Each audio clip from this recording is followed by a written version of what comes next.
Olá, crianças, boa tarde, tudo bem com vocês? Hoje nós daremos continuidade no livro de Geografia, na unidade 4. Nós já estamos quase terminando a unidade 4. E nesta unidade, nas aulas passadas, nós falamos sobre diferentes lugares. E nós vimos um pouco sobre a extração do látex, a extração do granito, a criação de ovelha no Rio Grande do Sul, como é que o povo do litoral vive. Lembra que nós falamos que geralmente quem mora no litoral trabalha com a pesca, trabalha também com o turismo e geralmente eles utilizam roupas mais leves. Já lá no Rio Grande do Sul, como é muito frio, eles utilizam roupas mais quentes. E agora nós vamos dar continuidade a partir da página 93, que diz assim: Brasil, gigante pela própria natureza. Então, abra um livro na página 93 para nós darmos continuidade a este conteúdo. Vamos lá? A letra do hino nacional do Brasil diz que ele é gigante pela própria natureza. Isso significa que o nosso país tem um tamanho muito grande em extensão territorial, ou seja, ele é enorme em quantidade de terras, não é? E que há uma enorme quantidade de plantas, animais, climas e paisagens. É por esse motivo que o modo de vida das pessoas, a alimentação e o trabalho também são diferentes de acordo com o lugar em que elas vivem. Observe com atenção as imagens e note a riqueza natural do nosso país. Então, a partir de agora, nós vamos ver várias imagens que mostram, vários pontos turísticos pelo Brasil afora. E a primeira imagem mostrada na página 93 é as Cataratas do Iguaçu, que fica lá no Paraná. E essa foto foi tirada em 2015.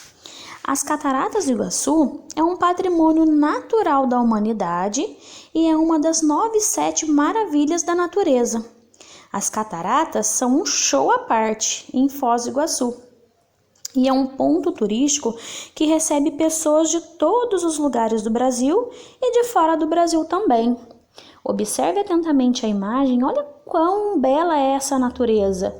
Olha a profundidade ali, das águas caindo, olha o tamanho da queda d'água, não é? Muito rica esta paisagem.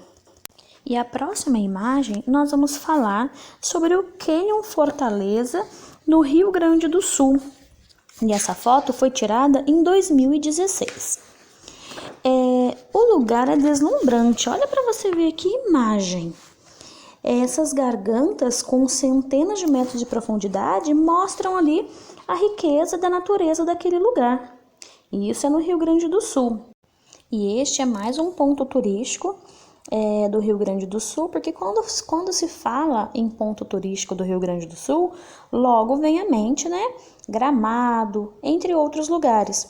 Mas este também é um lugar que vale a pena visitar.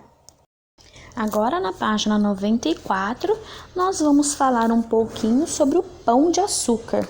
O pão de açúcar já é bem conhecido, não é?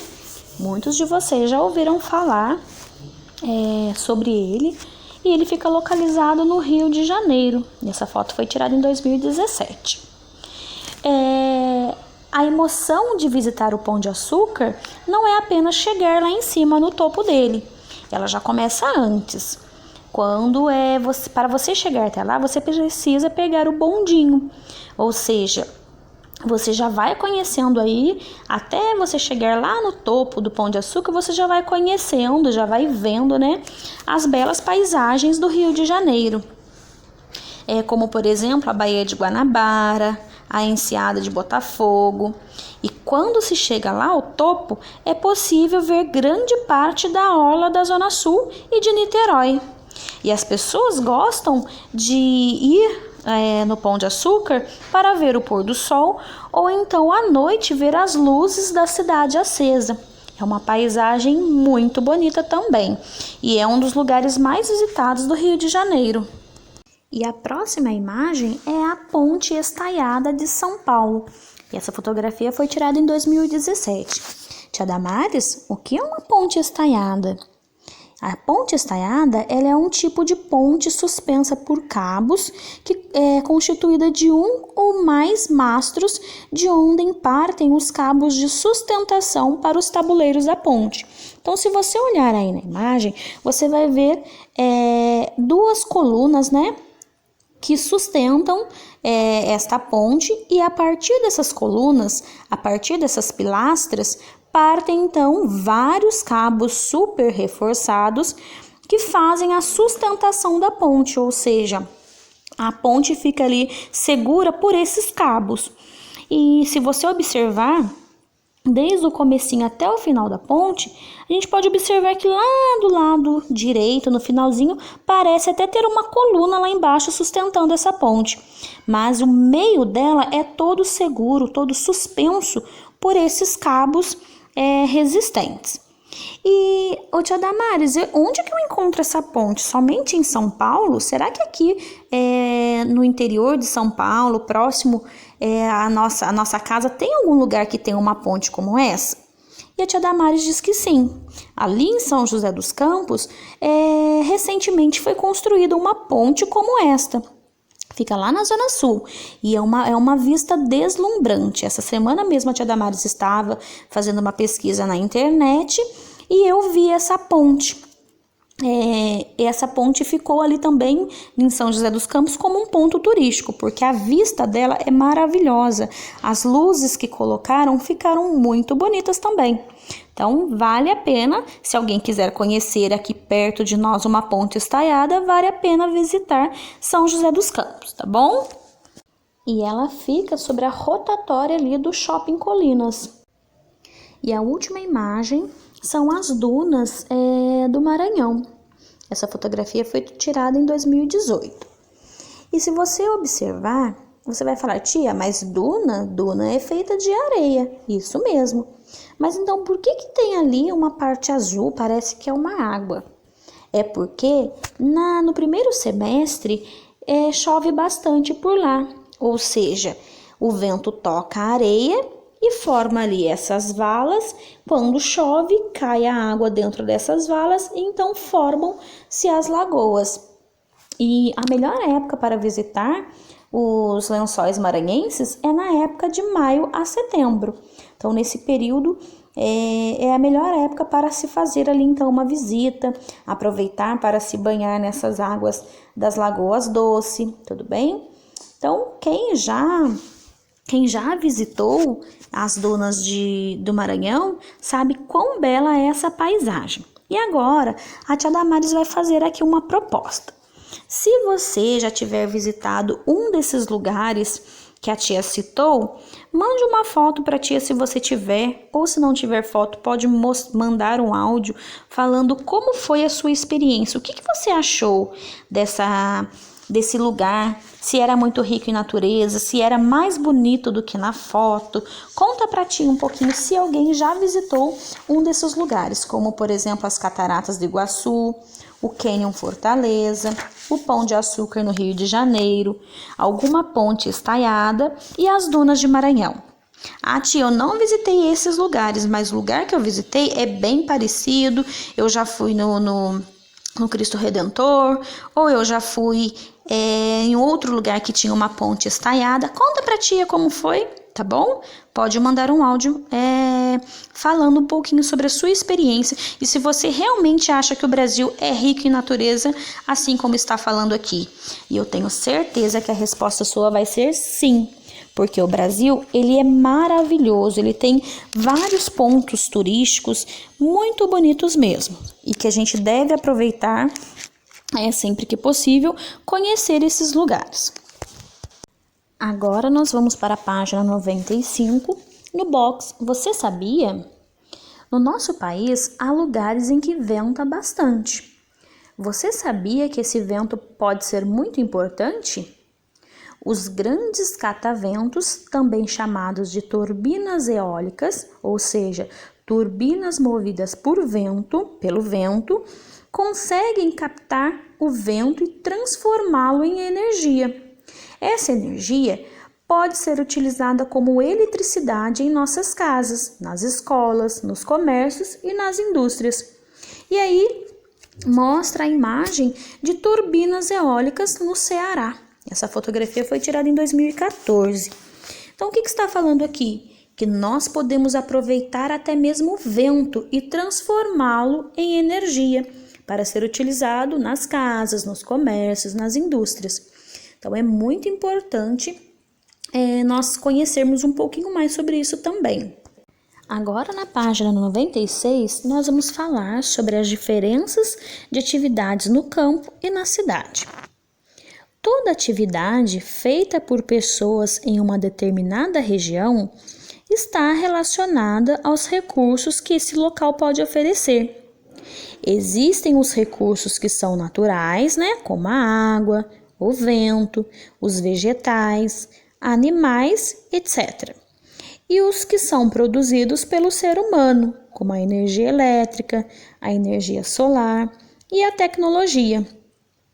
Em uma grande cidade, por exemplo, o ritmo das atividades está ligado ao ritmo das fábricas, ou seja, elas utilizam os recursos naturais para produzir outros recursos, como a energia elétrica.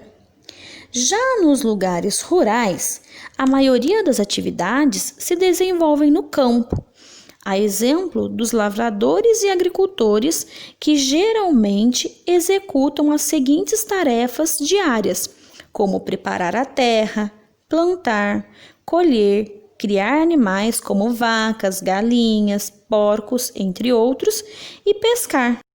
Podemos considerar que o modo de vida das pessoas que vivem no campo está relacionado com o ritmo da natureza, os horários do nascer e do pôr do sol, uma vez que algumas áreas naturais não possuem energia elétrica. O tempo que as plantas levam para crescer, os períodos de chuva e até mesmo o tempo que um peixe leva para morder uma isca do anzol. Nas áreas rurais, geralmente são produzidas as verduras, as carnes e os queijos, que são vendidos nas grandes cidades, pois nesses locais a produção é voltada para os itens industrializados, como a fabricação de pneus, móveis e calçados. Então, o que esse texto está querendo dizer é que no campo as pessoas normalmente trabalham com a plantação, com a criação de animais. Então, é mais ali com a natureza, ligado à natureza.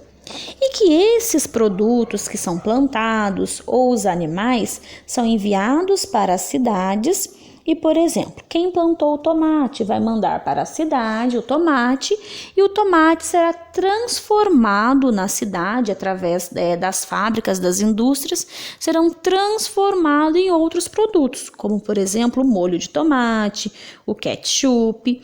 Pode ser usado também na hora da alimentação, nos lanches e assim por diante. E a mesma coisa acontece com os animais. E os animais, são criados no campo, são tratados nas fazendas e depois são enviados para a cidade ou para ser utilizado a carne ou então algum outro produto, como por exemplo a vaca. Da vaca nós podemos utilizar a carne, para nos alimentarmos, ou ainda ser retirado lá nas fazendas ainda o leite e enviado para a cidade, para as indústrias, para a fabricação de queijos, entre outros produtos lácteos. Ou seja, produtos feitos a partir do leite. E por último, para encerrar a página 96, tem uma perguntinha. E a tia até escreveu ela aí no slide. Você já pensou sobre com o que você quer trabalhar quando crescer? Compartilhe com os seus colegas. Então, nesse caso, a tia vai pedir para vocês também mandarem um áudio para a tia, porque a tia está curiosa para saber com que você quer trabalhar quando crescer. Envie para a tia esse áudio, tudo bem? E você sabia que precisa existir vários tipos de trabalho? vários tipos, né, de profissões, porque a nossa sociedade precisa disso. Por exemplo, tem que existir uma pessoa que planta, ela vai plantar, vai colher, vai enviar para a cidade. Aí tem que ter um outro profissional na cidade que faça a transformação daquele produto que foi enviado e assim por diante. Então, no mundo precisa de várias profissões, como por exemplo advogado, professor, instrutor, eletricista, porque tudo que nós precisamos no nosso dia a dia precisa de um profissional especializado naquela área. E é importante você saber também que as profissões não estão ligadas por gênero, ou seja, não estão divididas por gênero masculino e feminino. Você pode ter a profissão que você gostar. O importante é você gostar daquilo que você pretende fazer. E para encerrarmos a nossa aula, nós vamos na página 97, que diz assim: vamos descobrir mural das profissões. Escolha uma pessoa da sua família e pergunte sobre a profissão e o trabalho que ela realiza. Para fazer a pesquisa, preencha o questionário disponível na página 163 do material complementar. Leve sua pesquisa para a sala de aula e elabore com seus colegas e o professor um mural com todas as pesquisas e fotos dos entrevistados. Atenção! Destaque o questionário da página 163 do material complementar para realizar sua pesquisa. Então, agora vocês vão pegar, esse questionário lá na página 163, vai realizar a pesquisa com alguém de sua família e vai enviar para a tia Damares por foto. Então, nós não vamos montar um mural, por conta da quarentena. Mas a atividade vocês podem realizar normalmente e enviar para a tia, tá bom? Então, por hoje é só. Tenham todos uma boa tarde e um beijo muito carinhoso da tia Damares. Estou morrendo de saudade. Beijos!